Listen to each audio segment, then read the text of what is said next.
Please subscribe my channel Shakrala TV 1. یہ ایک بڑی خوبصورت اور دلچسپ کہانی بادشاہ اور شہزادی کے بارے میں۔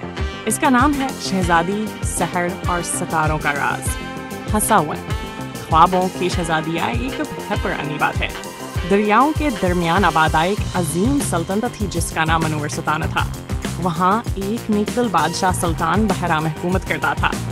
اس کی ایک ہی بیٹی تھی شہزادی سحر۔ سحر نہ صرف حسینہ تھی بلکہ بہت ذہینہ و نرمدل بھی۔ اسے کتابیں پڑھنا، تارے دیکھنا اور غریب لوگوں کی مدد کرنا بہت پسند تھا۔ لوگ کہتے تھے کہ اس کی آنکھوں میں کوئی جادو سا چمکتا ہے اور جب وہ ہنستی تو محل کا ہر پتھر روشن ہو جاتا۔ ایک دن رات کے وقت ہمہل کی چھت پر بیٹھی آسمان دیکھ رہی تھی۔ اچانک ایک ٹوٹا ہوا تارا زمین پر گرا، لیکن آواز نہیں آئی، بس روشنی پھیل گئی۔ سحر اس روشنی کے پیچھے گئی اور وہاں ایک چمکتا ہوا نیلا پتھر ملا، جیسے ستارہ زمین پر جم گیا ہو۔ حصہ 2، جادوئی سنگ سحر۔ سحر نے پتھر ہاتھ میں لیا تو وہ پھڑکنے لگا۔ اسی لمحے سامنے ایک ننھا سا روئی جیسا جانور ظاہر ہوا۔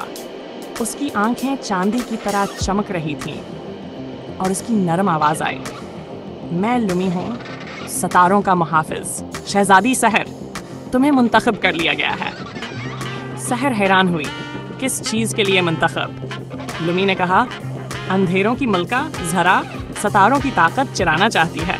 اگر اسے طاقت مل گئی تو دنیا اندھیرے میں ڈوب جائے گی، صرف تم ہی اسے روک سکتی ہو۔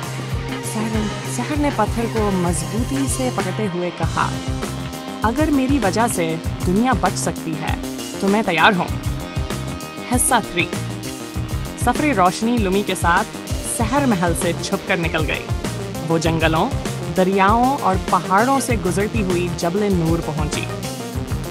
وہاں ایک بوڑھی دانشمند عورت رہتی تھی جس کا نام تھا عالیہ حکیمہ۔ اس نے سحر کو بتایا، روشنی کی حفاظت کے لیے دل کو مضبوط کرنا ضروری ہے، طاقت کو نہیں۔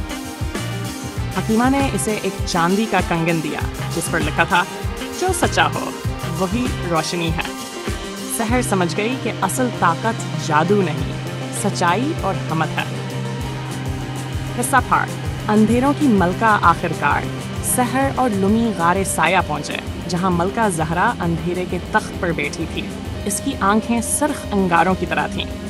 زہرا ہنسی، تم ایک کمزور شہزادی مجھے روکنے آئی ہو؟ دنیا تو طاقت سے چلتی ہے۔ سحر نے جواب دیا، دنیا طاقت سے نہیں، امید سے چلتی ہے۔ زہرا نے ستاروں کی طاقت چھیننے کے لیے جادو کیا، مگر جیسے ہی اس نے حملہ کیا، سحر کا دل خوفزدہ نہیں ہوا۔ نیلا پتھر چمک اٹھا